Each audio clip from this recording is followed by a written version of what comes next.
Boa noite, amigos da Tribuna Tricolor. Estamos começando mais um quadro Bastidores na Tribuna. Hoje aqui contando com uma presença, um convidado super ilustre, conhecidíssimo no Twitter, Milton Júnior. Boa noite, obrigado aí pela presença aqui com a gente no programa. Estou aqui também com o Texas. Boa noite, Texas. Boa noite, Nando. E vamos falar muito hoje do dia quente no São Paulo, um dia agitado, né? Um dia que próximo das eleições a gente vê o dia agitadíssimo no São Paulo. E, bom, boa noite, Texas. Prazer estar aqui com você, irmão. Boa noite, Fabão. Milton, grande abraço, obrigado pela participação. Estamos honrados. Vale lembrar que o Milton tem o Morumbi Station, né? É @Morumbi Station no Twitter. Exato. E tem o podcast que eu recomendo a todos. Assistam o podcast sobre a eleição do São Paulo. Ouçam, perfeito. Eu assino embaixo todas as palavras. Acho que todo São Paulino tem que ouvir aquele podcast. Inclusive fala da questão da renovação do São Paulo, questão do Casares, enfim. Mas obrigado pela participação. Mandar um abraço pro Rodrigo, um abraço pro Portuga, que não puderam estar com a gente, mas em breve voltarão. Nando. Boa noite, Texas. Boa noite, grande Milton, Fabião. Um abraço pro Rodrigo, pro Portuga. Vamos mais uma vez falar sobre os bastidores do Morumbi, né? Agora com um especialista que sabe muito na parte de direito, né? O Milton conhece, né? Não só o clube, como o direito esportivo, né? O que agitou essa semana, tantas coisas agitaram, não só hoje, mas a semana. Quanto que foi as contas do São Paulo? Enfim, foram publicadas. O estatuto dizia 30 de abril, se eu não me engano, né? Eu não sei se elas foram publicadas a tempo, mas foram publicadas as contas. 29, eu acho. 29. E saiu um déficit de, se eu não me engano, 156 milhões. Então, rapidamente, a gente falou no programa passado, isso foi para o Conselho de Administração, que aprovou. O único que votou contra foi o Natel, Nando? Foi o Natel. E o Natel reclamou hoje que o voto dele não saiu na ata. Então, a gente tinha falado que ele tinha aprovado com ressalvas, então vamos corrigir, ele reprovou, tem que tirar o chapéu para ele nesse ponto. Eu não sou um cara que concorda muito com o Natel em termos da política, enfim, mas tem que tirar o chapéu. Eu acho que é uma vergonha aprovar, né? 156 milhões de déficit. Então, isso já vai gerar uma crise, uma bola de neve, né? E aí que a gente queria falar com você, Milton, sobre essa questão da lei de responsabilidade do esporte, né? Da questão que isso configura gestão temerária e o Leco poderia perder o mandato. Quer falar um pouquinho disso, Milton? Você que conhece bastante essa lei. Vamos lá. Primeiro agradeço o convite de vocês. Obrigado, Fábio, Nando, Texas. É um prazer participar, né? Também acompanho muito o programa de vocês.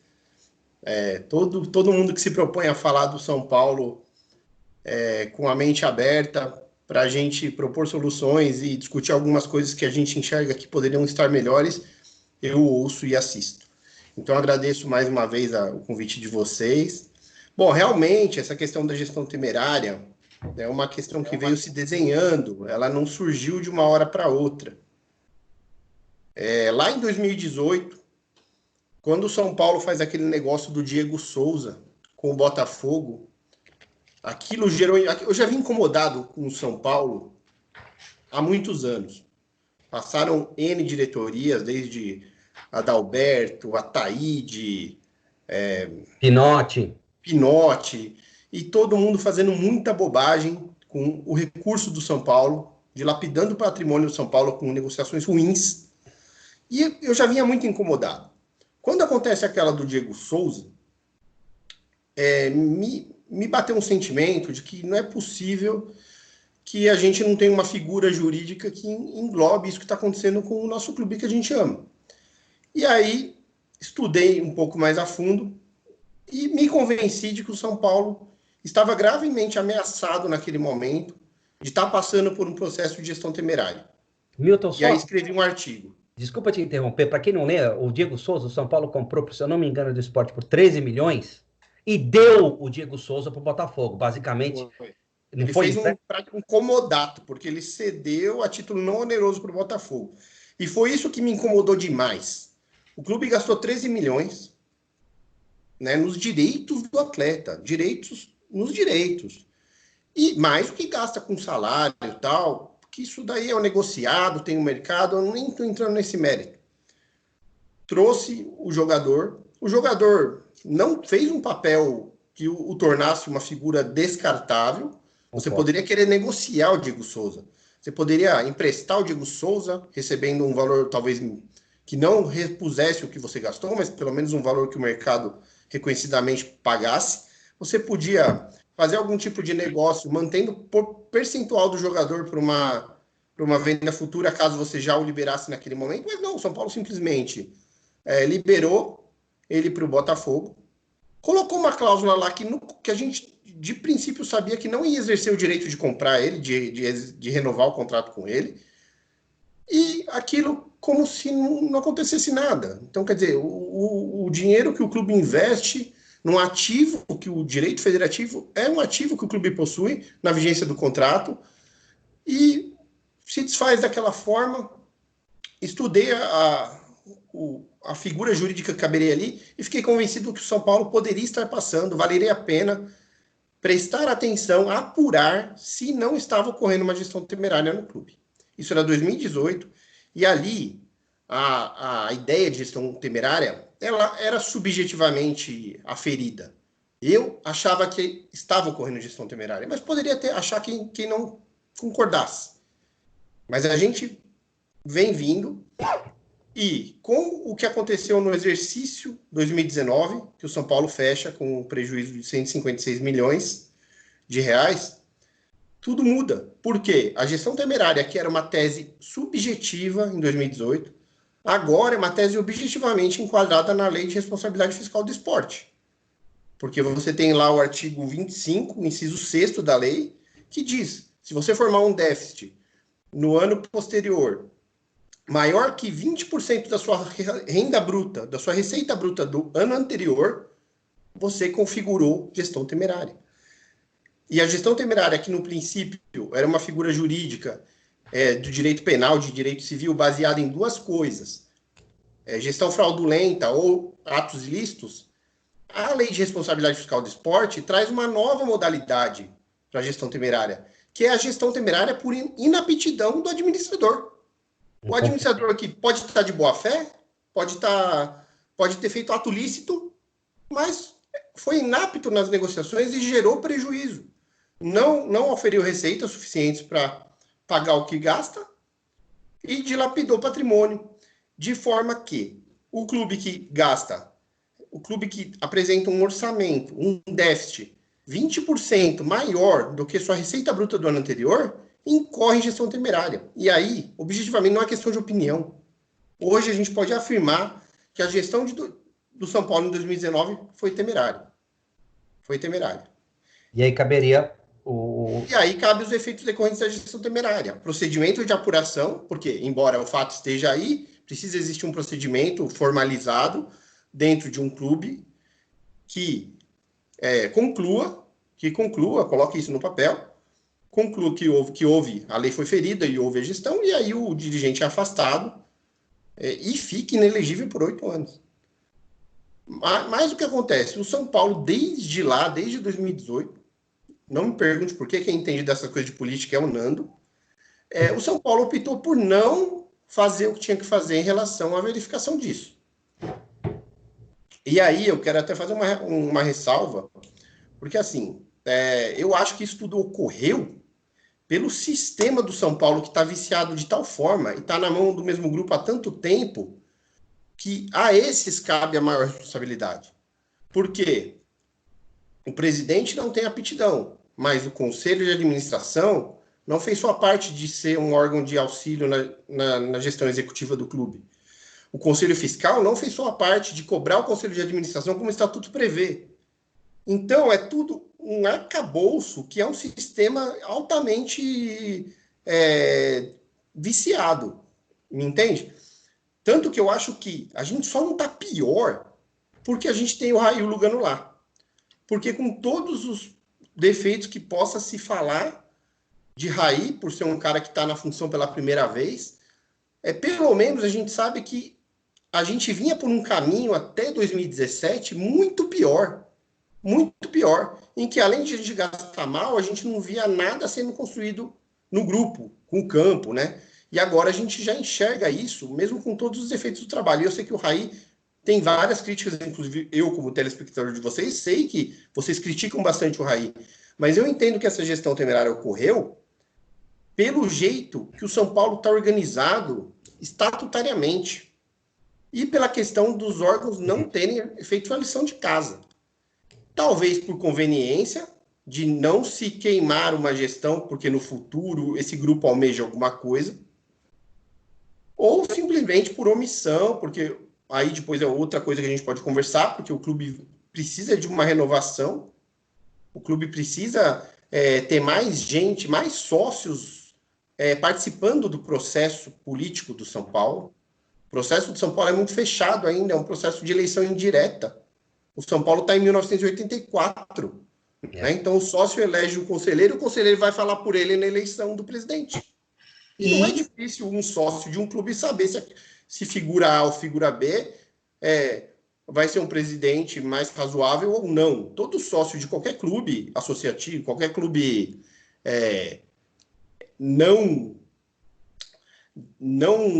de fins não lucrativos, tem sua votação lá e vota no sócio, vota no conselheiro também, mas vota direto no presidente. E o São Paulo não tem isso. Então é uma coisa que complica demais o cenário que a gente vê no São Paulo, entendeu? É algo que mexeu muito comigo, e depois que eu levanto essa tese lá em 2018, isso foi uma coisa que incorporou, porque muita gente, jornalistas esportivos, e muita gente até dentro do próprio clube começou a prestar atenção nisso. E aí a gente caía numa segunda dificuldade. Tá, vamos supor, você entende que há gestão temerária, aí você entrava no problema que quem é legitimado para contestar isso no clube?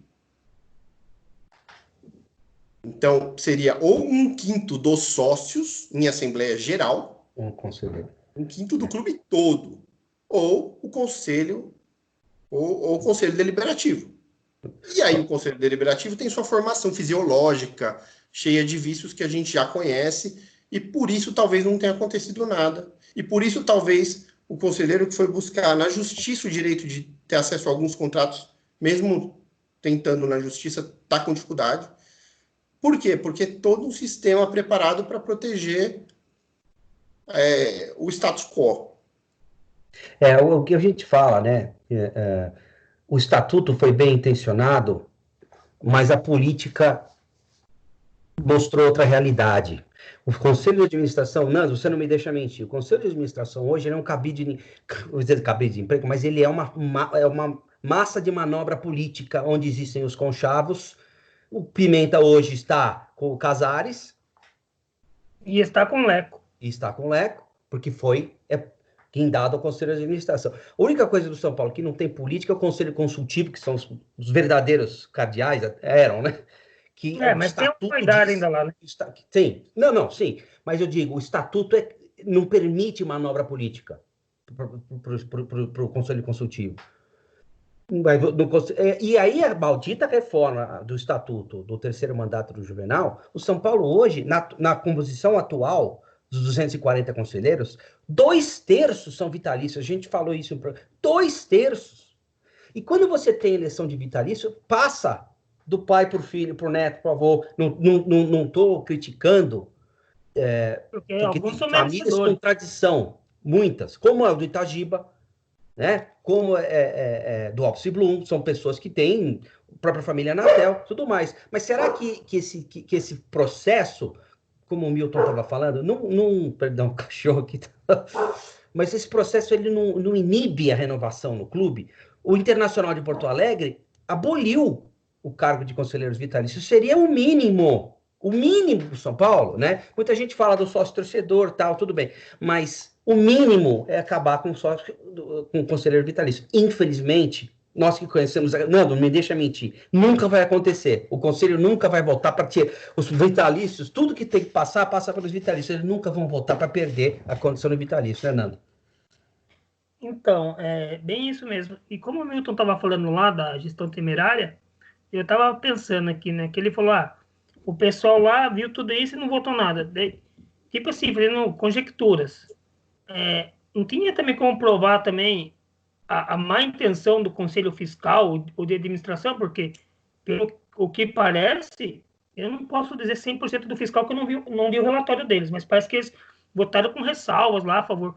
Porque se você fala da gestão temerária, é 20%, né? Você não pode extrapolar de prejuízo do bruto do ano passado. O São Paulo foi 39%. São Paulo foi 39%, é quase o dobro. E aí, Nando, por isso que eu falo que os conselhos não vêm fazendo o seu papel. Por quê? Agora, a gente tem esse resultado. 156 milhões de déficit do ano anterior, que é muito mais do que 20% em relação ao outro anterior, que é 2018. Por quê? O Conselho Fiscal ele tem, por atribuição, conferir as contas, os balanços mensalmente. Então, você não precisa esperar o mundo acabar para você se mexer. Você não precisa esperar o ano inteiro passar para você apontar o dedo e falar, gente, alguma coisa está errada aqui. Você pode se mexer, existem mecanismos ali, tanto que o Conselho Fiscal, como um órgão que fiscaliza, inclusive, o Conselho de Administração, ele pode cobrar do Conselho de Administração que seja mais atuante. E existe uma figura ali no Conselho de Administração que está prevista, inclusive, no Estatuto. O Estatuto é bem feito. Tem uma figura que é prevista lá, que é um grupo de 3 pessoas destacadas pelo Conselho de Administração para acompanhar o dia a dia da gestão. Ou seja, aquela ideia de que não tem como o Conselho de Administração ingerir na diretoria executiva, porque não é atribuição do Conselho. Não é isso. Quando há algum indício de que algo não vai bem, você pode destacar os 3 elementos para acompanhar o dia a dia do trabalho da direção executiva. E claro que se você fizer isso, pela própria pressão que se cria, vai mudar, o dinheiro vai passar a ser melhor gasto. Porque o São Paulo é um clube que fatura $500 milhão por ano, no ano passado não, né? Mas ele gasta demais. Então eu preciso olhar, porque assim, a gente vê muito, digo torcedor, a gente vê muito, porque a gente fica sabendo quanto custou o jogador A, quanto custou o jogador B, mais ou menos quanto aquele cara custa em termos de salários, mas muita coisa a gente não sabe. A gente não sabe quanto o clube paga pelo contrato de prestação de serviço de limpeza. A gente não sabe quanto o clube paga de segurança, quanto ele gasta de gasolina. Cara, é nos contratos pequenos que o clube tem que ser mais transparente e tem que ser mais cuidadoso. Porque o olho de todo mundo tá lá no futebol, no campo. O clube não vence, vamos contratar. O clube não vence, vamos contratar. Tá, mas como você tá gastando o teu dinheiro de dia a dia? Milton, esse pode ser um desafio. Eu não acho que é uma coisa fácil. Veja só, eu não acho que é fácil. É super complicado, é um desafio enorme ser um gestor de uma entidade gigantesca como o São Paulo Futebol Clube. Não, e você falou, o Conselho de Administração pode e deve interferir, assim como o Conselho Fiscal. Mas você falou interessante, contrato de limpeza, é um contrato, eu sei, já era milionário na minha época, é um contrato milionário, porque o Morumbi são todas, não é brincadeira, é um contrato enorme. Toda vez que tem uma enchente no Morumbi, são milhões, vou até pesquisar aqui o último, são milhões, né? Então, e o clube também não trabalha com a prefeitura para canalizar o córrego Antunico, né? Também tem isso. Então, pelo menos entrar com uma ação de regresso para ser ressarcido. Pelo menos entrar com ação de regresso. Exatamente. Como deveria entrar com ação de regresso contra a Globo, e para as federações que marcam os jogos aí, na questão que nós vamos falar aí do Michael, teria possibilidade de entrar com ação de regresso contra ele, mas não vai fazer nunca, né? E aí, Texas, você comentou da questão da dificuldade de renovação. Eu acho que tem tudo a ver, uma coisa leva a outra. Porque hoje o São Paulo tem um sistema de que o sócio novo, primeiro, deixa eu voltar um pouquinho lá atrás. Seu Juvenal, quando ele decide ir para o 3º mandato, ele majora o título do clube, de modo que o título fica incomprável. É verdade. Hoje já caiu bastante, é verdade, já caiu muito. Mas naquela época, se você olhasse quanto custava o título de São Paulo no 3º mandato do seu Juvenal, era, assim, quase impossível para uma pessoa que vive do trabalho comprar um título do São Paulo. Hoje já não. Hoje voltou para um patamar mais razoável, mas aqui ainda é muito dinheiro para as pessoas, para a maioria das pessoas. Se eu não me engano, Então, ele pulou de 3 mil para 10 mil na época. Posso estar enganado. Se eu não me engano... Não, mas chegou bem mais, Tex. Chegou bem mais. Na época bateu lá em 20. E agora voltou para um patamar de 8, 10, uma coisa mais... Foi muito alto. Eu lembro que era uma coisa impensável. Porque isso já inibe o novo associado do clube. Bom, menos gente nova entrando no clube, menos gente que em algum momento vai voltar para o conselho. Aí você me pergunta, o associado entrou no São Paulo, em quanto tempo ele vota na eleição do conselheiro? 2 anos. Ele precisa ter 2 anos adimplindo com a mensalidade para ele poder participar da eleição para conselheiro. Para votar, né? Para votar, votar em conselheiros. Exatamente, para ele poder votar em conselheiros. Para ele ser conselheiro então, você que está querendo comprar um título do São Paulo esse ano para participar da eleição, esquece. Você não entra na regra, compre o título para ajudar o clube, para participar do clube, mas você não vai participar dessa eleição, porque você precisa ter 2 anos de carência para poder começar a votar em conselheiros. Aí você me fala, tá, venci o prazo, agora eu voto nos conselheiros. Quanto tempo eu posso me candidatar para ser conselheiro? 8 anos. Bicho, o título custa caro. Vem comigo, ó, o título custa caro, muito caro. O título custa caro, você precisa ter 8 anos pagando, adimplindo lá a taxa mensal. Ou seja, quantos anos você acha que um cara que vai querer ser candidato a conselheiros tem no mínimo? É no mínimo 40, 50 anos. Porque você antes, na sua vida, você não consegue se fazer financeiramente para suportar por 8 anos uma obrigação financeira dessa. Então, o clube ficou muito envelhecido. E aí você cai naquele problema. Aí você tem as figuras que são candidatas ao conselho, já tem muito tempo de casa, e o processo de rejuvenescimento desse pessoal que quer chegar para discutir a organização institucional do clube é muito lento. Até inibe. O cara fala, quer saber, eu vou ficar só na piscina. E conhecendo gente bacana, dando tapa nas costas e vivendo a vida de um clube mesmo, o cara fala, eu não vou participar de política. Por quê? Porque é um puta desgaste, demora 8 anos para você poder entrar de verdade na vida política do clube. Então, a gente inibe a modernização. Como é que vai chegar novas ideias? O pessoal que está lá também, porque a gente bate muito, mas o pessoal que está lá, sendo sócio, participando, a gente tem amigos em comum, né, Nando, que participam, são guerreiros de não virar as costas e falarem, quer saber, não quero saber mais. Por quê? Porque a máquina é muito forte, a máquina é forte. Tem o filme lá que fala, o sistema é foda, o sistema é foda. É foda. Não, e para você ser candidato a conselheiro vitalício, você tem que ter 16 anos de sócio. Se eu não me engano, vitalício. Mudou para 20? 20 anos, tá? E tem que ter 5 assinaturas de vitalícios. Então, quer dizer, 20 anos de sócio para ser vitalício. Você tem que ter uma avaldinho. Mas geralmente os vitalícios primeiros são eleitos, né? Primeiro são conselheiros eleitos.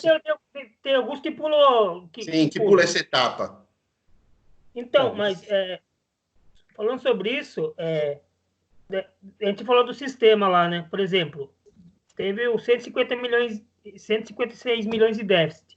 Por que ninguém fez nada? Porque o próprio candidato que vai tentar suceder o Leco é um cara que está no conselho de administração. Por que o São Paulo não pensou na mudança de votos para sócios e sócios-torcedores? Porque passaram no conselho de administração, o pessoal não quer, porque sabe que para eles é pior. E quem que tá lá, e quem tem a obrigação de levar para o conselho consultivo, quem que é? É o Pimenta, que está apoiando quem? O Caçares. Entendeu? Que eu falo, é um jogo de conchavo, entendeu? Porque o que é melhor para o cara? Se o cara é situação, o cara tem que, como a gente fala, o cara tá com a máquina na mão, é mais fácil o cara se eleger. O cara não vai criar ferramentas contra eles. Mas aí eu acho que é o exercício de catequese que a gente tem que fazer. Porque é o seguinte, o São Paulo é o que é, o gigante que é, por causa de grandes homens que passaram lá. A gente não pode deixar de reconhecer. E muitos dos que hoje não conseguem ser eficientes já foram um dia. Então, respeito a gente tem com todos. Agora, você quer ser conselheiro do gigante São Paulo Futebol Clube? Tem o ônus e tem o bônus. O bônus é legal, todo mundo te abre a porta no clube, você estaciona bem, vive uma vida bacana no clube, às vezes dá uma entrevista aqui, outra ali, ok, mas tem o ônus também. E o ônus, a gente tem que entender que nessa eleição, independente do nome que venha, dos nomes que venham a se apresentar, que a gente ainda não conhece todos, mais do que nomes, a gente precisa entender quais são as ideias e os ideais desse povo, o que eles pretendem para o São Paulo. O que eles pretendem. E aí, quem tem ônus para responder, como o Nando colocou, é o momento, gente. É o momento. O sujeito estava numa posição que poderia ter feito alguma coisa e não fez, tem que ser cobrado. E se ganhar a eleição mesmo assim? Bom, se ganhar a eleição mesmo assim, foi porque no processo político da eleição conseguiu que não houvesse convencimento da maioria que é legitimada lá para votar. Mas que tem que ter um debate franco. Se o São Paulo não fizer um debate franco nessa eleição, o São Paulo está perdido. Porque os outros times acordaram para a vida. A maior receita do futebol no ano de 2019 foi do Flamengo, que está batendo 950 milhões, quase 1 bi. Mas a maior superávit foi do Atlético Paranaense. E o Atlético Paranaense é um clube médio.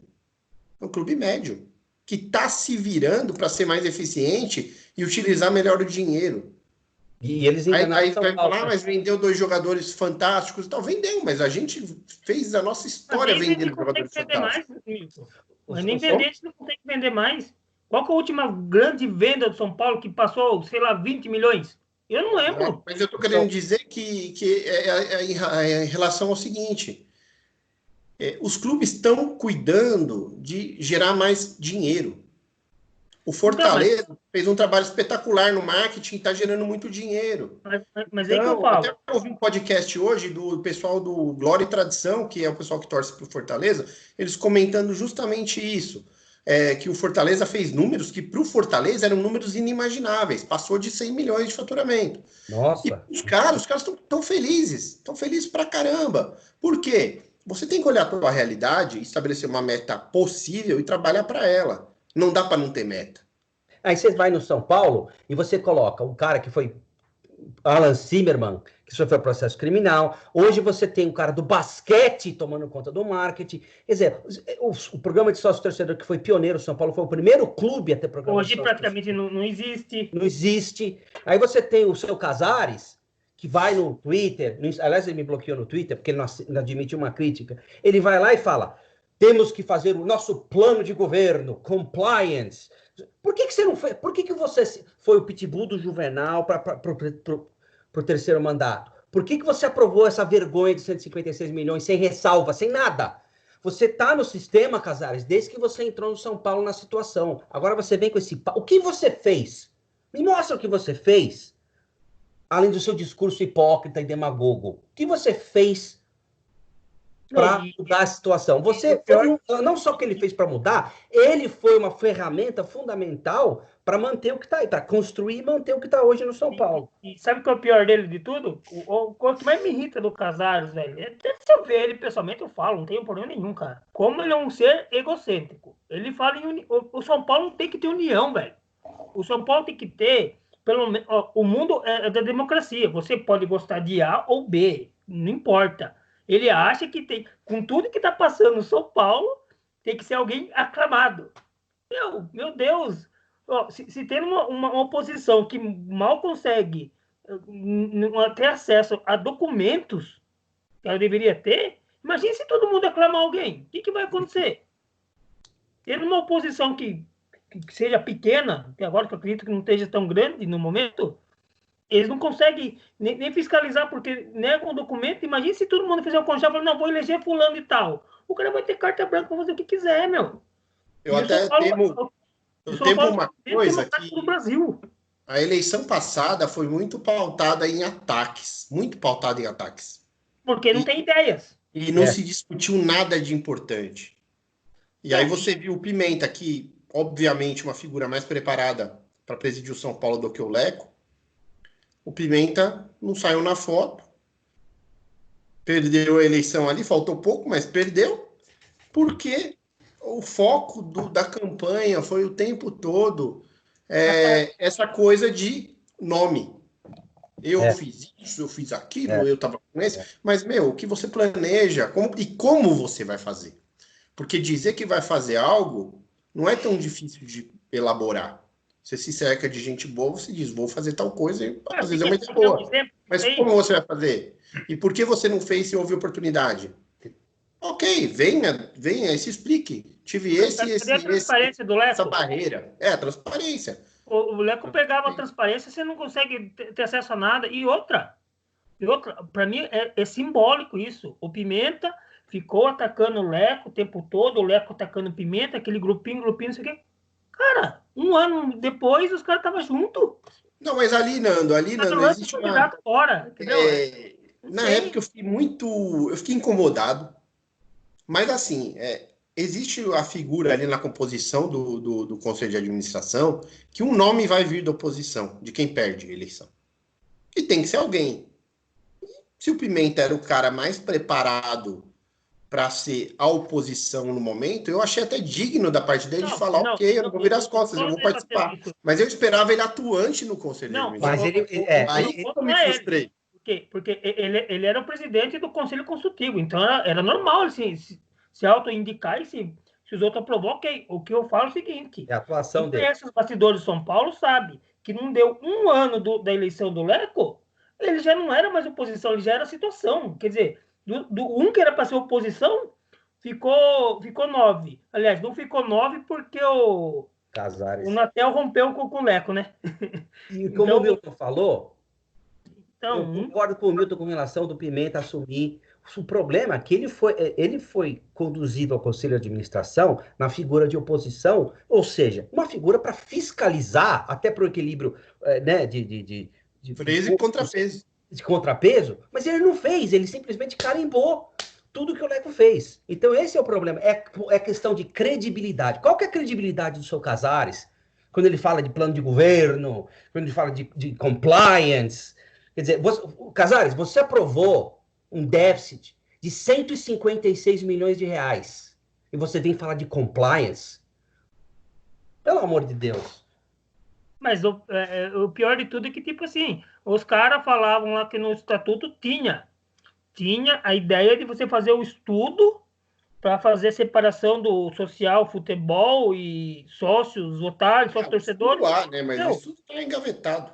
Não, isso que eu falo para você. O Leco foi lá, votaram lá do Conselho de Administração, o Leco, que é presidente do Conselho de Administração também, que eu acho bizarro, o presidente é presidente de uma coisa e ser presidente de outra.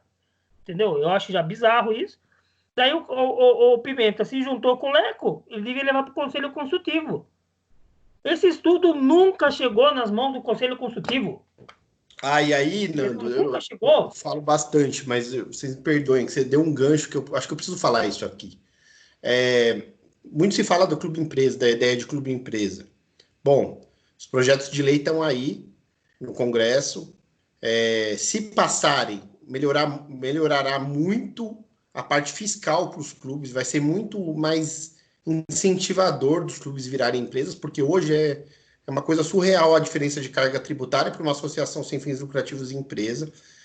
Só que, vamos supor que os processos legislativos sejam concluídos e passe no Congresso e seja sancionado o projeto de lei e o clube se torne empresa. O modelo que se propõe aqui no Brasil é o modelo alemão, que conserva 50% das ações mais para o clube continuar sendo dono de si mesmo, né? Então chega um investidor e o clube continua tendo 50% dos votos mais para que ele seja majoritário na relação e não seja prejudicado por alguma decisão de um investidor maluco. Tudo bem.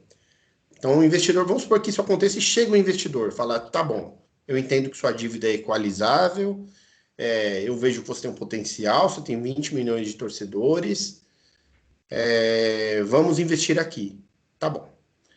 Quando essa empresa entrar e assumir a gestão do futebol, ela vai ter que tomar algumas decisões. Quando ela submeter essas decisões à votação, o clube ainda tem 50% mais um. E ele vota, e vota com muito peso. Quem vota? O pessoal que está no clube ainda. Vitalício. Que precisa estar capacitado para estar lá. Então, não é uma solução mágica transformar a empresa, porque não vai ser... O São Paulo nunca vai ser dono de... Ninguém nunca vai ser dono do São Paulo. Aqui não é como o modelo inglês que o russo chegou lá e comprou o clube e quebrou o clube. Não é esse modelo que se propõe aqui, é o modelo alemão, que é mais racional, que vem dos problemas que existiram na Europa, falaram, opa, não, tem que ter, de novo, freios e contrapesos para a gente não dar tudo na mão do investidor. Então, você tendo ainda a sua parte, mesmo que você não faça a gestão de dia a dia, como você vota questões importantes que vão impactar seu orçamento, sua receita, sua despesa, você precisa ter competência em quem gera o clube, mesmo sendo um clube social. Que investidor que vai querer botar dinheiro no São Paulo, sabendo que 51% são pessoas completamente despreparadas, o Conselho Deliberativo que deixou o São Paulo chegar nessa situação, exatamente o que você está falando, né, Milton? Quer dizer, tem esse ponto também, né? Até a questão da erosão da marca do São Paulo, o São Paulo recebe esmola para o patrocínio. E isso é uma bola de neve. A Globo paga uma esmola de direito de transmissão de televisão, mas a receita, a marca São Paulo Futebol Clube, financeiramente, infelizmente, sofreu uma erosão por conta dos fracassos dentro de campo e dos desmandos fora dele. Desgaste muito forte. Exato. Você quer um exemplo disso aí? No Conselho de Administração tem 3 vagas que são de membros independentes. Cara, olha lá que São Paulo colocou. Não, na boa, cara. A gente que talvez não tem nem muita noção, você consegue pensar uns caras muito que podem ajudar muito mais o São Paulo. Eu vou dar um exemplo aqui, ó. Um exemplo só. Não tem nada a ver com política, nada disso. Você tem uma chance de ter um Roberto Justus num Conselho de Administração, você não vai ter. E você vai ter uns caras que é tudo ligado à política. O Márcio White estava como executivo de marketing, ele fez o negócio lá do Alan Zimmermann, não sei o que lá, ele teve que sair porque ele trabalhava na candidatura do Alckmin, ele saiu da diretoria executiva e foi para onde? Foi para o Conselho de Administração, entendeu? Os caras pensou fora da caixa, já pegou um cara que estava lá junto com eles, e você poderia levar. E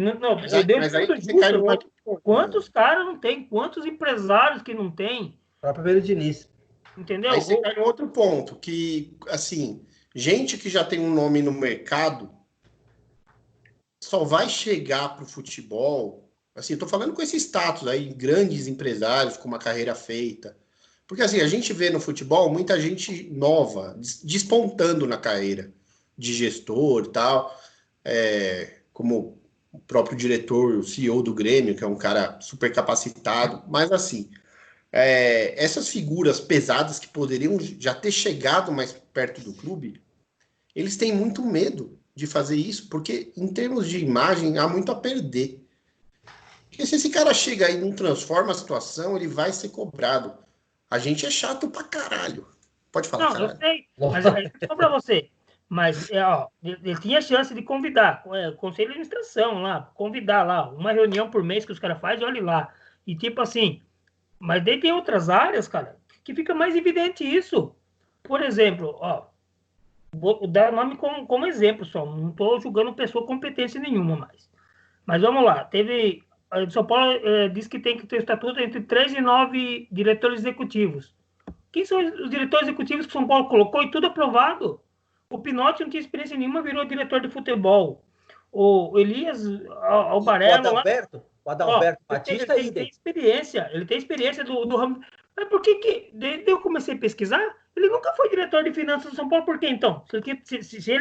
Se ele tem competência, e não estou julgando isso, para ser remunerado, por que ele não fez isso quando ele poderia fazer também, que era outro? Ele não estava. Entendeu? E tem mais. Em qualquer lugar do mundo, o diretor financeiro... Colocaram o cara do basquete no marketing. Não, mas o diretor financeiro, eu não conheço, mas eu estou julgando pelo critério objetivo. Estou falando em empresas privadas. Você aparece com um déficit de 156 milhões, o diretor financeiro está na rua. Não, mas um segundo depois. Era conselheiro do São Paulo e ele nunca foi nessa área. Ele foi diretor de patrimônio, de estádio. Mas por que ele virou tão bom agora? Quando vai entrar dinheiro, daí ele serve para ser executivo dali. Entendeu?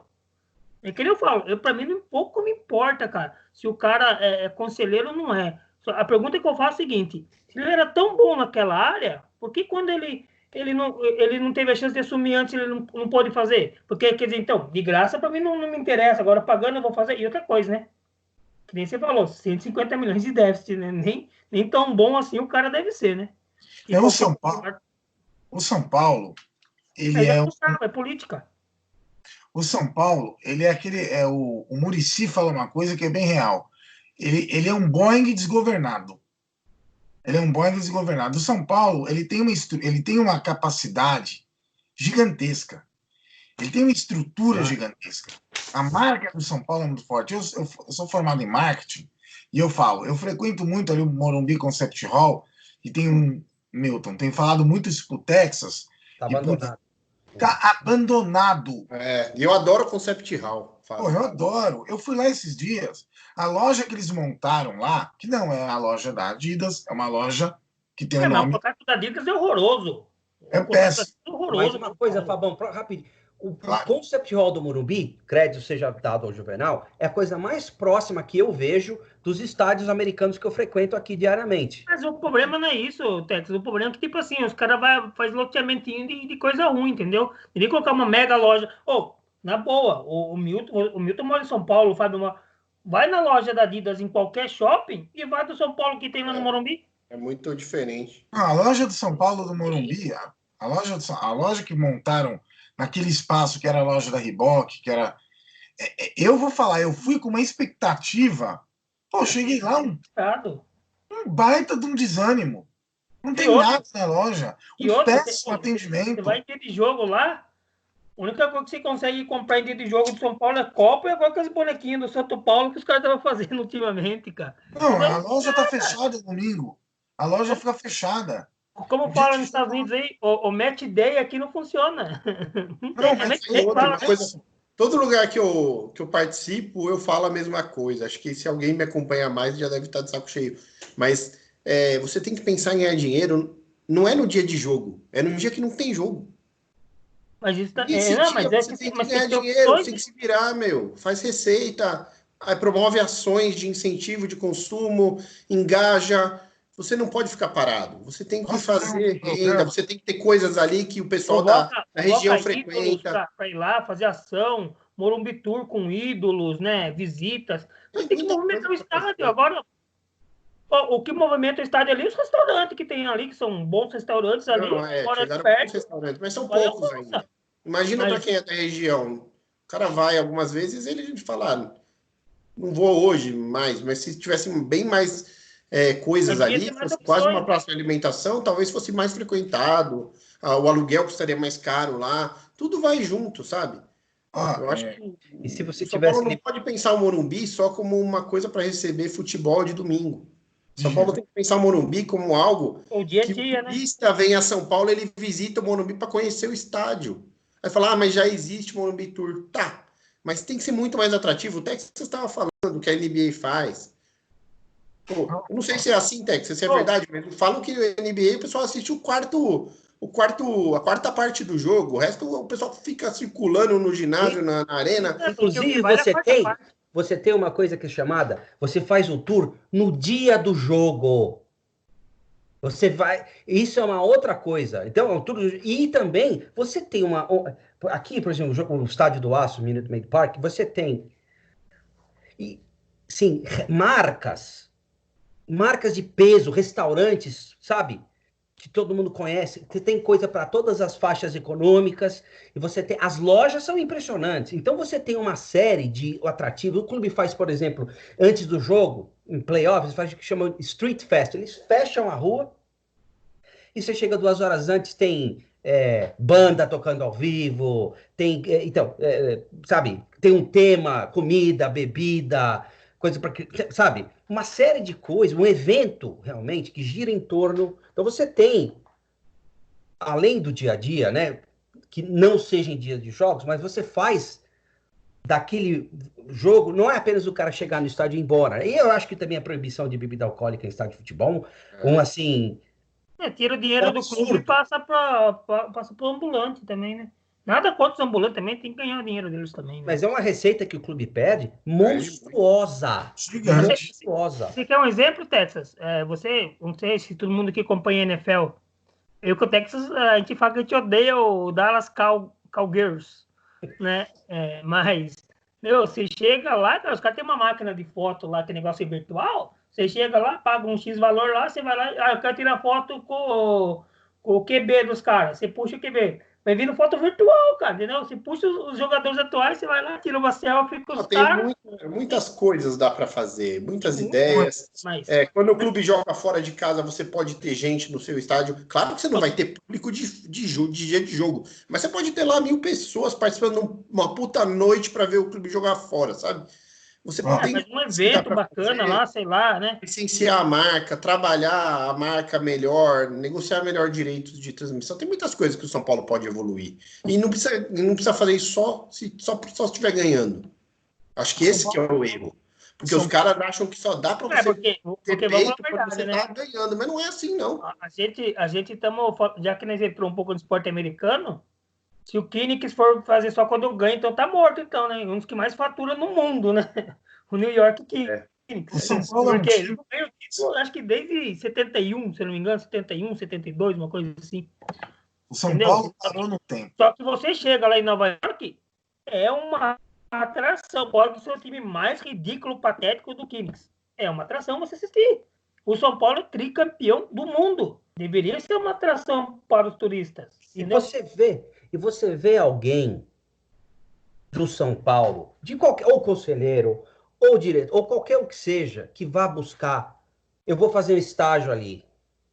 O Edu Morato só fala muito, eu vou fazer um estágio, eu vou conhecer, eu vou trazer, eu vou pagar uma consultoria para um cara de uma NBA, de uma NFL, Major League Baseball, que seja. Não existe isso. Do Barcelona e do Real Madrid, que a maioria que vai no jogo é turista.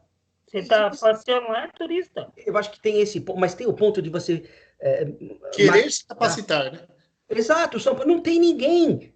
E os caras que têm, como o Roberto Justo... Porque aquilo lá, ó, é tipo assim, às vezes você pensa que não, mas tipo assim, o cara é o candidato A, lá, presidente.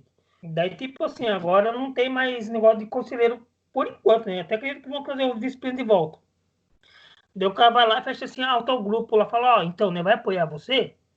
Porque são um número irrisório que elege uma pessoa, menos de 300 eleger um presidente para 20 milhões, coisa absurda. Na minha mente isso não entra nunca. O cara vai assim, então, mas tudo bem, mas tem um cara lá, que é do nosso grupo, ele não é conselheiro, sabe? Mas, ele manda bem no marketing. O cara não escuta nada, mano. Então, esse cara é pro marketing. Deu outro grupo, fala, não, mas tem um cara lá que ele sabe de gestão financeira, hein? Estudou lá. Vai acomodando, entendeu? Acaba acomodando. Isso é pior que isso, Nando. É pior que isso. Porque o São Paulo, você entra lá, é o único lugar que você emprega qualquer um cara lá no São Paulo, que você vai pagar 25 mil, 30 mil, 35, 50. Ninguém nem sabe quanto, porque o São Paulo tem transparência. Entendeu? Não é assim. E daí eu falo para você, e como que você vai entrar? Vai atrair também caras grandes do mercado? Sabendo que se você não estiver fazendo uma coisa lá que não está agradando alguém, os caras vão mandar você embora. Quem que vai querer participar? Como o Roberto Justo, o Abílio diz, o pessoal reclama do Abílio Diniz, ele quis fazer uma auditoria, ou pagar do meu bolso, tirar o cara. O Roberto Justo, quem que é o cara que vai querer se associar a isso no momento? Então, infelizmente, eu acho que essas figuras é um pouco romantizar demais a gente imaginar essas figuras no São Paulo. A gente precisa de gente com uma carreira já com boas passagens em lugares. Não precisa ser um magnata. Né? Não precisa ser um magnata. O cara tem que ser um cara que está voando na carreira com seus 50 anos, que já foi gerente, diretor em grandes empresas e que está com tesão de pegar esse desafio, entendeu? Não precisa ser esses caras que o pessoal famosos e ricaços e super bem-sucedidos na vida que dá para você falar, mas também o cara não está mais com aquele apetite. É que nem jogador. Chega um jogador que já ganhou tudo, a gente tem medo. Fala, será que esse cara vai querer ainda? Porque tem muitos que vão para a sombra. E também tem uma coisa que você falou, né? com questão. O pessoal vê esses grandes empresários como mecenas. Ô, Diniz, põe dinheiro. Eles não estão preocupados com a capacidade e com a competência. Eles querem que o cara taque dinheiro. Porque o São Paulo não busca uma coisa alternativa. Vamos no mercado do esporte. Qual o lugar no mundo onde o esporte é mais lucrativo? Estados Unidos. Disparado, né? Eu acho Você tem as ligas aqui. Por que não existe um movimento para criar uma liga? Sabe? Não tem nada. Não existe liderança, porque está todo mundo no bolso da Globo e das federações. É um exemplo no Brasil que fez isso? Não assim de buscar de fora, mas um cara que pegou alguém que era do mercado super reconhecido e ajeitou as contas. Se você pesquisar, é o Flamengo. O Flamengo pegou o cara que era CEO da CIA. Ele foi lá...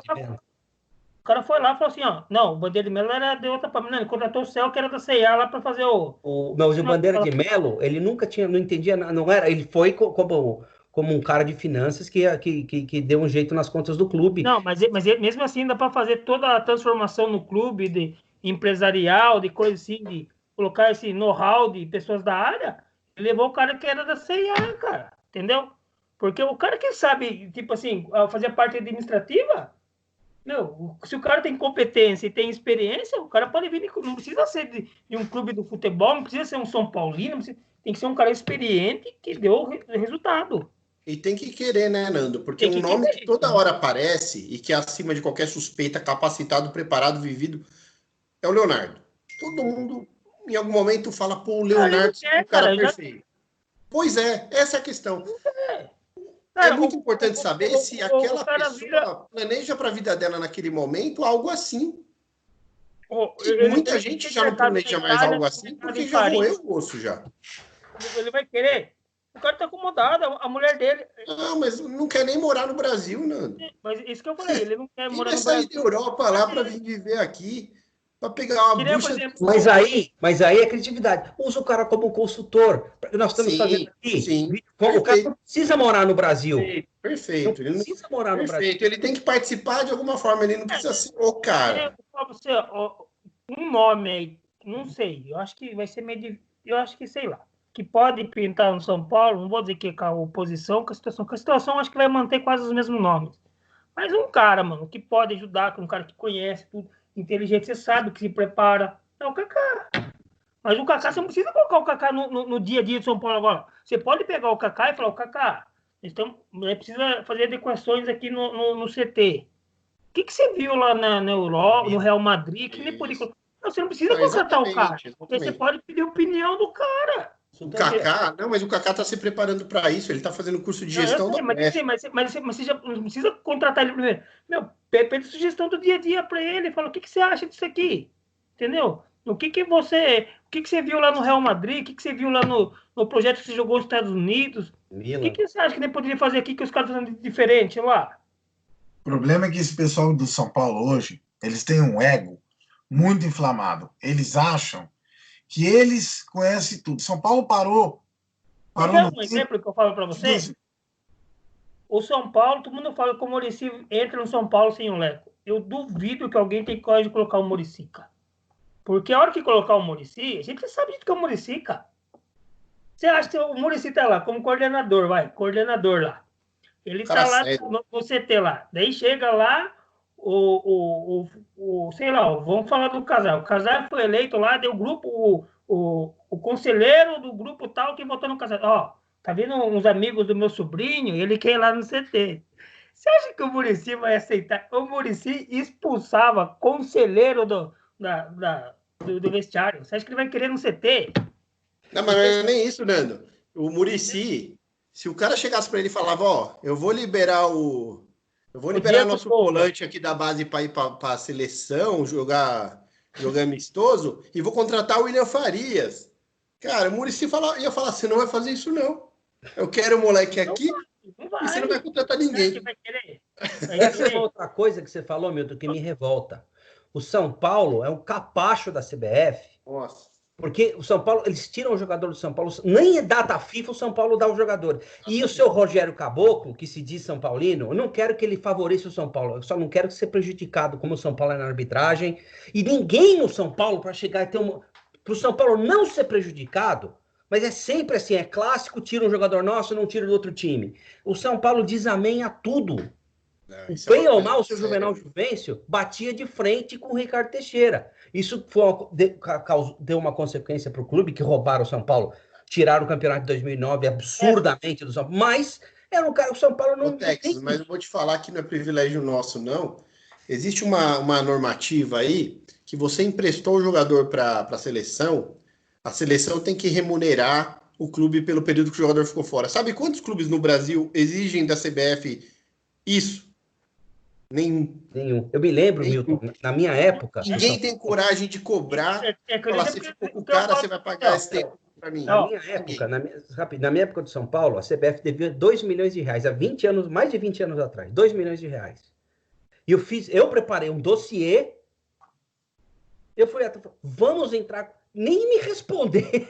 Não, porque o medo de retaliação é muito grande. E você quer um exemplo? Um exemplo a gente assim, já é retaliado, pô. Um exemplo assim, sei lá, o São Paulo cedeu o jogador A. Cara, o cara tá voando no São Paulo, e às vezes é um jogo nada a ver, né? Um jogo tosco, amistoso. O cara vai e se machuca, quem toma prejuízo? Você lembra do Anthony? O Anthony foi jogar aquele torneio em campo de showball. Cara, faça favor, bicho. E o pessoal vai falar, não, porque hoje o torneio de Toulon, o torneio de Toulon hoje, velho, é pior que Copa Kaiser, mano. Não, só vai empresário. Você sabia, não tem público. Não, mas não empresário precisa ir, sabe por quê, Milton? Porque hoje, com o que a gente tá fazendo aqui, os grandes empresários, eles fazem isso. Tipo assim, ele chega no São Paulo, no Sub-15, ele já detecta quem que é o que vai estourar lá na frente. Os empresários já sabem quem que é. Tem gente de dentro que tem esquema, isso não é só no São Paulo, é no mundo inteiro, mas sabe que tem uns infelizmente isso também. empresários no Brasil que eles já monitoram todos esses jogadores bons, cara. Nem no Brasil, não. Tem um amigo que foi jogador do Guarani. E ele jogou com o Amoroso, com o Luizão, lá no Guarani, com o Djalminha, aquela geração, né? Ele foi lateral lá. Aí ele me falou uma vez numa resenha, depois do futebol, ele falou, cara, no Guarani era assim. Jogador bom era do empresário. Jogador mais ou menos que talvez não virasse era do clube. E isso acontece no Brasil há 30 anos, bicho. É um absurdo. Aí o São Paulo aí tem aquelas histórias estranhas, né? O São Paulo deve 33 milhões de reais a empresários, e o São Paulo pagou, vou repetir aqui, já falamos isso, o São Paulo pagou uma comissão de 28% para o empresário na venda do Éder Militão para o Porto, que foi, aquilo eu acho a maior vergonha da história de São Paulo, porque aquilo foi uma ponte que fizeram, foi um troço. Aquilo para mim, o Real Madrid já tinha comprado e jogou. Óbvio, óbvio. Foi para remunerar menos, né? E aí o São Paulo vai dar pau. O São Paulo foi. Quer dizer. Além das suspeitas, tá? Mas como é que.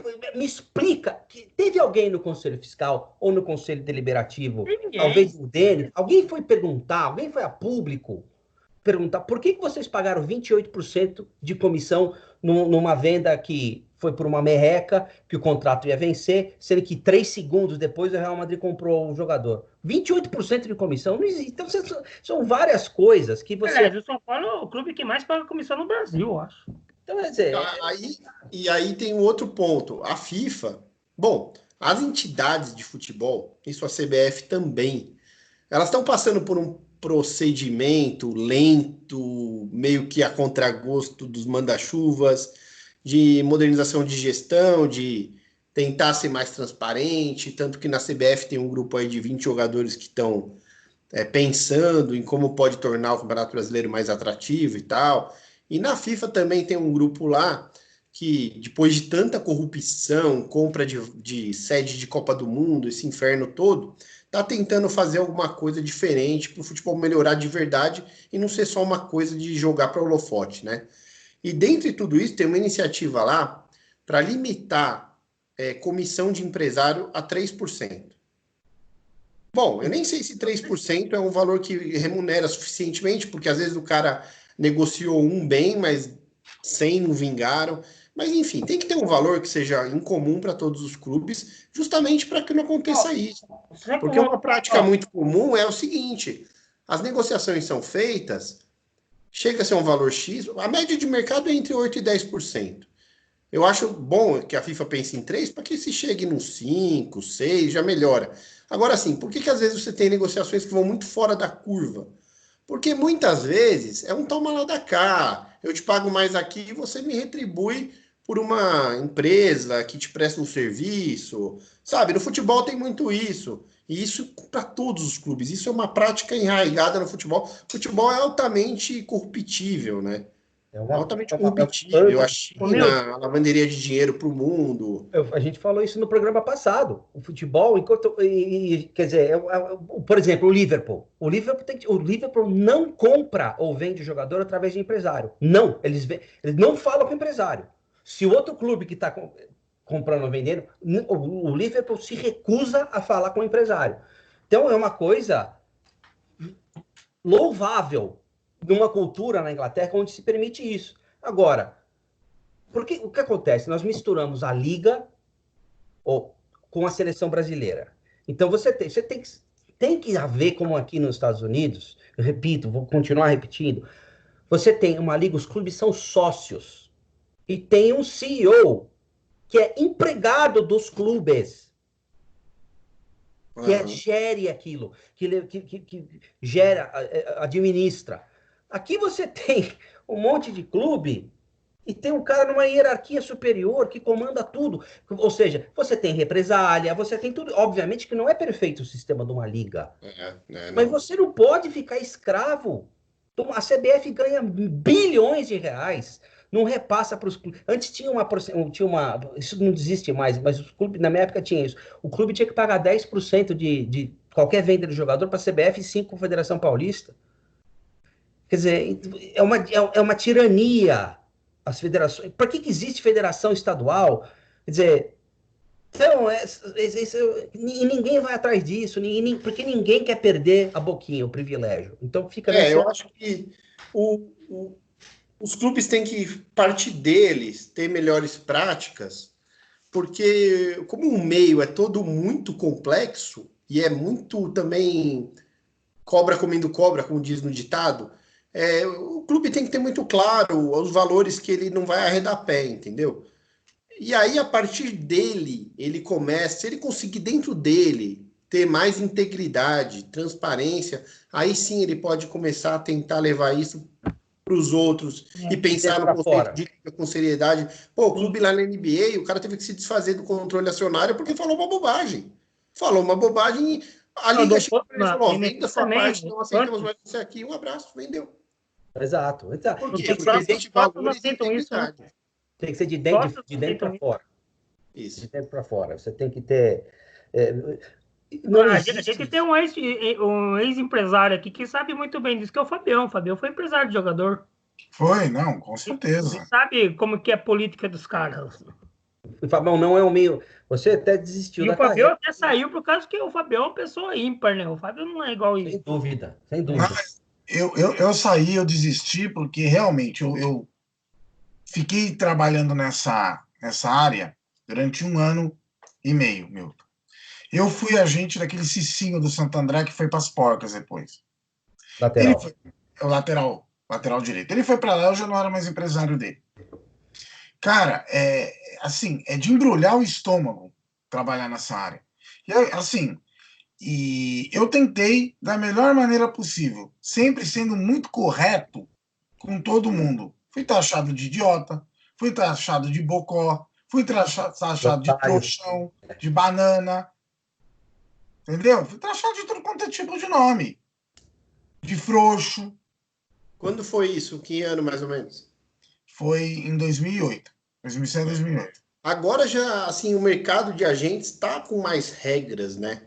Mas eu acho que realmente tem muitas práticas ruins muito implementadas e que vai demorar décadas para a coisa mudar.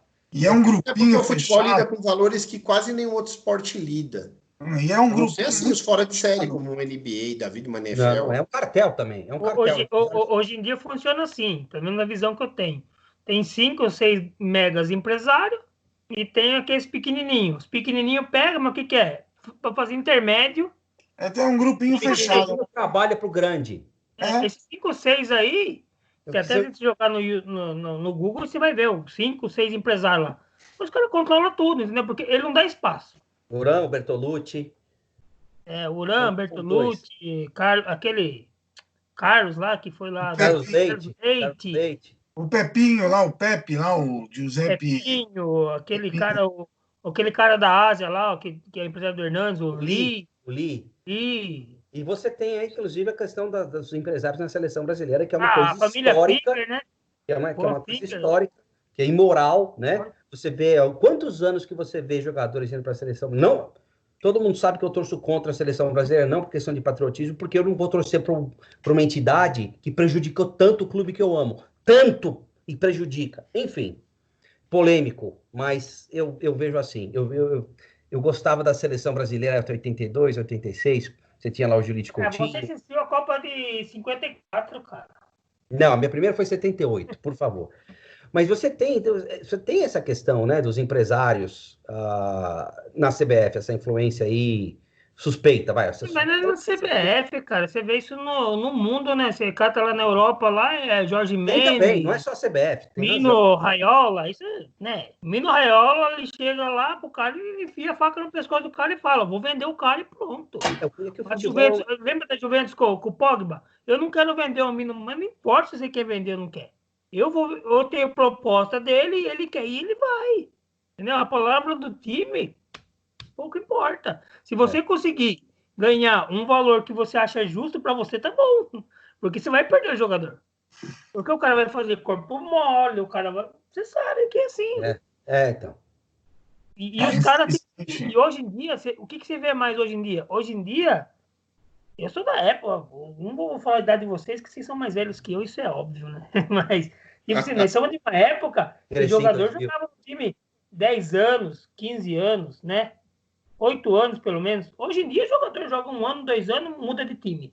1, 2 anos, muda de time. 1, 2 anos, fica só rodando.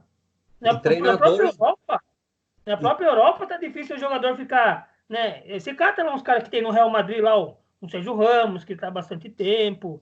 Uns outros caras, 4, 5 anos, os caras estão trocando. Porque você tem treinador que vive de luta. Você tem que fazer rodar o sistema, né? Não tem como. Exato. Teve uma época que os jogadores que jogavam, por exemplo, no São Paulo, eles tinham o prazer de jogar no São Paulo. De não querer.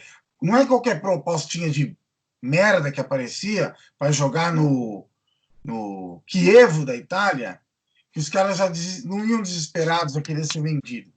Hoje, se pinta uma proposta de um time pequeno, médio, na Europa, na Ásia, na China, os caras, tem moleque de base, é isso que isso eu fico louco.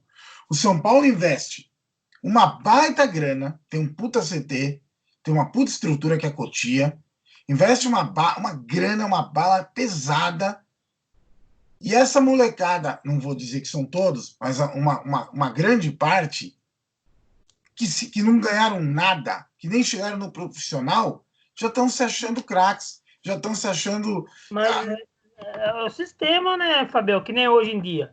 Hoje em dia eu não vou, tipo assim, você tá sendo radical, mas tipo assim, os caras ganham campeonato de base, cara, tudo respeito, campeonato de base. São Paulo ganha base faz muitos anos, cara, não rende agora. Entendeu? Agora pegou, made in Cotia. Puta, cara, muito lindo isso. Mas o Made in Cotia tá entregando o que em campo pro São Paulo? O Igor Gomes, acho que é exceção, né? Porque vendem, né? Vende o cara. Esse trabalho é bem feito na categoria de base do São Paulo. O problema é que a gente não tem hoje, da forma que o mercado está definido, a força que o euro tem, a gente não consegue segurar esses caras. Aparece um cara bom, eu não me conformo. Eu queria voltar no tempo. Como que um David Neres faz 8 jogos e vai embora? Cara, isso é uma insanidade. Insano isso, né? 8 jogos, cara. O que o São Paulo vende, a ideia? Surgiu um David Neres, vai surgir outro. E não surge, cara. E não surge. É muito fora da curva. Qual foi o ponto que surgiu fora o David Neres aí? O São Paulo não tem. E uma coisa que, assim, a Lei Pelé, ela foi... eu tenho um amigo que jogou no São Paulo. Ele jogou em 85, foi campeão paulista, saiu até no pôster. E ele já foi pro futebol, porque ele não era titular, ele era o quarto ou quinto zagueiro do São Paulo. Ele chegou, ele era lateral esquerdo no Santo André. Aí ele fez 2 partidas no Morumbi. Jogou um domingo contra o São Paulo, no outro domingo ele jogou contra o Corinthians. As 2 partidas pelo Santo André. Acabou o ano no Santo André. Ele chegou para treinar no primeiro dia da temporada seguinte, que foi em 84. Chegou para treinar, aí tinha uma lista. Tinha 3 listas, não, tinha 2 listas na parede. Ó, quem tá nessa lista aqui tá fora, não vai ter mais um contrato renovado. Quem tá nessa lista aqui, continua esse ano. Aí ele foi lá, o nome dele não tava em nenhuma das 2 listas. Aí ele subiu na sala do diretor lá e falou: pô, meu nome não tá em nenhuma lista, o que aconteceu? Você foi vendido pro São Paulo. Bom, esse cara foi vendido pro São Paulo sem nem saber. Chegou no São Paulo. Até tem uma história engraçada que ele chegou no São Paulo, o Silinho botou ele para treinar. O Silinho viu ele fazer um jogo na lateral esquerda contra o Corinthians, porque esses 2 jogos que o São Paulo fez, esses 2 jogos que ele fez no Morumbi, o São Paulo tinha gente olhando o jogo, né? O primeiro que foi contra o próprio São Paulo e o outro jogo que era Corinthians e Santo André. Sim. E aí, ele fez contra o Corinthians, ele substituiu o lateral esquerdo, machucou, ele jogou um pouquinho ali. Quando ele chegou pro treinamento, o Silinho falou para ele, vai lá para a lateral esquerda. Aí ele falou: pô, professor, eu sou zagueiro. Aí o Silinho respondeu para ele: tá bom, lateral. Não tinha conversa. Mandou ele para a posição que ele queria. Aí esse meu amigo se machucou treinando, ficou tratando com o Falcão no departamento e foi para a Europa, jogou uns anos em Portugal. E por que eu estou contando essa história? Porque antigamente o jogador era vendido e nem sabia. Ele era quase uma mercadoria na época do passe. Realmente, a Lei Pelé corrige esse problema. O cara tem que ter o direito de trabalhar onde ele quiser. Agora, o problema é o direito de fazer um contrato antes do contrato acabar é o mesmo, seja um contrato pequeno ou grande. Então, lá, 6 meses antes do contrato acabar, o jogador fica livre para negociar com outra equipe. O que isso fez? Acabou o contrato pequeno. E aí entra o que o Nando estava falando lá atrás. Porque uma vez o Dario Pereira me falou lá no Morumbi que ele jogava num ano a permanência dele no ano seguinte. Porque os contratos eram curtos. E hoje você não faz contrato curto com ninguém. Se você faz contrato curto com o jogador, você perde o jogador. Então você faz contrato grande com um jogador que, na verdade, nem vira um cara que você pode chamar de jogador. E é um grande problema. O clube investe muito por um contrato gigante, aí dá muito lucro e muitos dão muito prejuízo. E a Lei Pelé tirou o que pessoas chamavam de escravidão do atleta. Eu não diria que era escravidão, mas era realmente absurdo. Mas transformou o futebol, tirou da mão dos clubes. Para você ajudar o jogador, você tirou da mão dos clubes e colocou na mão do empresário. Os agentes aproveitaram essa oportunidade. Porque começaram a fazer contrato com gente que está terminando formação ainda. Então, aí você traz um jogador errado, você traz o Michael Suel, isso é caso de polícia, você está 3 anos. Você traz o Pablo, vai ficar 3, 4 anos aí. Então, você fica amarrado com aquele jogador. O São Paulo tem uma lista infindável nessas últimas gestões aí disso, né? Você lembra daquele Gabriel, que era lateral direito? Ele jogava bem. Aí ele renovou o contrato por um monte de anos, nunca mais jogou bola na vida dele. Sobrinho do Vladimir, Então, quer dizer, e aí o clube fica a ver navios, cara. Você fica o contrato. São Paulo tá pagando o Michael Suel aí, o contrato vai acabar agora. Michael Suel. Pois é. Pois é, né, galera? Realmente é uma coisa assim que a gente fica até assustado de ver, né? Então é bem complicado. É aí que vem o gastar mal. Porque É, muitas você vezes você contrato, aposta né, com o cara em alguém que não te retorna. Pois é. Um outro exemplo é aquele Gabriel da base lá, Gabriel Novaes, não é? Fez um monte de gol na base, São Paulo ia perder o contrato, renovou com o moleque, deu um... Ninguém sabe o valor, ele consegue nem emprestar o moleque, basicamente. Aí pra Chapecoense agora, eu acho. Aí complica, né? Às vezes a coisa vai piorando. E se você não paga, você perde, né? Você pode perder o jogador, né? Então você paga e espera se dá lucro ou não. Se o cara dá certo no outro clube, vão pegar no pé da diretoria. Então as pessoas fazem também por isso, até pelo meio. O cara apareceu, E aí, como o Milton falou, o David Neres, 8 jogos, aquilo foi... O próprio Luiz Araújo, que era um belo jogador, também jogou muito pouco. Muito pouco. O pessoal tava querendo vender o Valse, agora que nem tinha jogado. Não, aí venderam o Luiz Araújo pro Lille, que deu cano no São Paulo, né? São Paulo tem 40 e tantos milhões de reais que estão devendo. Nem Sabia dessa. São 40 e tantos milhões de reais, eu vi outro dia aí. Nossa. O São Paulo é aquela coisa, é a mãe desses times, né? Porque eu nunca vi ser tão benevolente com um rival, com um time assim, eu nunca vi uma coisa dessa. Sabe? Eu nunca vi uma coisa. É impressionante. Né? Pois é complicado. O São Paulo, ele sempre foi um clube de vanguarda em tudo. Desde enfrentar a federação, o São Paulo sempre foi oposição. Era da época do Fará, né? O São Paulo foi com o Ricardo Teixeira. O São Paulo hoje virou um poderio. Exato. Então, quer dizer, hoje o São Paulo... Hoje em dia o São Paulo caiu no ostracismo. São Paulo não é mais vanguarda em nada. São Paulo parou no tempo. São Paulo vive no hiato de 2005 a 2008. São Paulo parou no tempo. Mas essa fraqueza, pessoal, ela não veio de fora para dentro. A gente não foi atacado até enfraquecer. Exato. A gente se enfraqueceu e por isso é atacado. Muito ego dentro, muito ego. São pessoas que hoje estão no São Paulo, algumas, não são todas, mas principalmente esse pessoal que comanda o São Paulo tem um ego inflamado. Acham que são os mestres da gestão esportiva. Isso não são nada. E a questão da renovação que o Milton estava falando, você vê o exemplo do São Paulo. São Paulo ficou com o grupo atual de oposição, se bem que hoje em dia você não tem muito, ficou com o grupo Tradição Vermelho, do Pimenta, né, de 90 até 2005. 2002, quando foi o Marcelo. Aí foram 12 anos. E desde então nós estamos o quê? Agora, 18 anos. Então o São Paulo não tem uma alternância saudável. Não tem alternância de poder. Então precisa de um milagre para tirar o presidente de um grupo político lá. O Marcelo ganhou por 2 votos. O Juvenal ganhou do Galvão por 1 voto. É uma confusão desgraçada lá em 88. Então, assim, você vê que não há renovação. A prova que não há renovação não existe alternância no poder, né? Pois é. Pessoal, um papo muito bom. Realmente, olha, a gente podia aqui passar em Texas. Hein, Nando?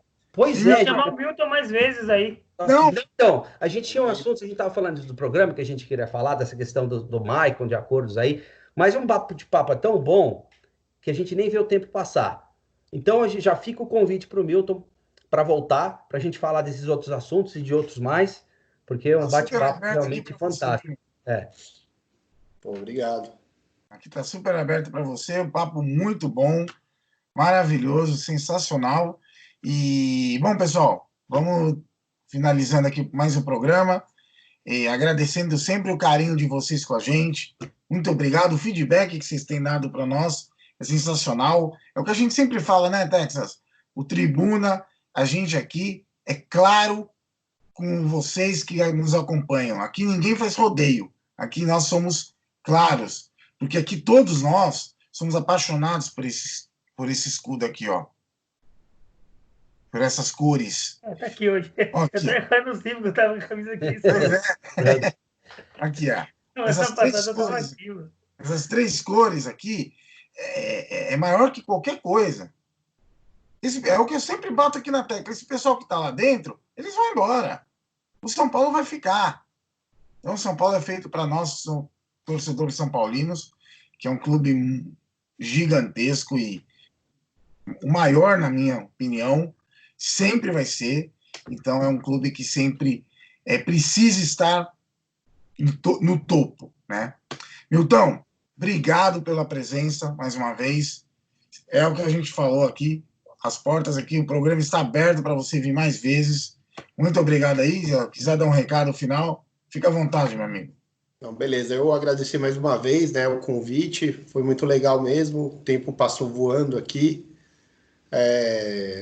Realmente, isso tudo que você falou é totalmente real. Você vê a comoção que foi a Band passar nossos 2 mundiais aí, como reviveu tudo aquilo, a gente tem isso muito forte na gente.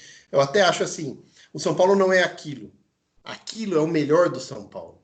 Aquilo é onde a gente mais brilhou, entendeu? Mas a gente não precisa ser aquele nível absurdo de excelência o tempo todo. Se a gente voltar a ser o time competitivo, que ganha ano sim, ano não, isso é o São Paulo.